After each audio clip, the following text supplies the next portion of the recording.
let's take a look at quality leadership. Quality is a concept that's beginning to replace effectiveness in discussions of organizational outcomes and leadership.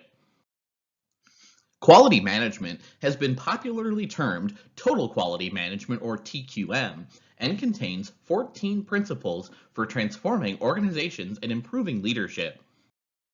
TQM calls for transformational leadership to implement a new culture into an organization. A transformational leader looks for potential motives in followers, seeks to satisfy their higher needs, and engages the full person of the follower. Vision unites the leader and the followers to achieve common, agreed upon ends and provides a strong sense of commitment, purpose, and direction necessary to achieve quality outcomes.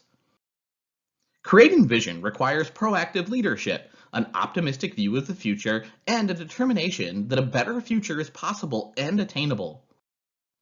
Vision serves as a guiding philosophy, presents a tangible image, and is a compelling force of the organization. Vision must be shared, and it's built upon commonly agreed upon values, beliefs, and ideals. Shared vision is owned by all, and all are committed to it. It's built on participation in order to achieve vested interest. Vision must reflect the values of the organization and the people involved in achieving its outcomes.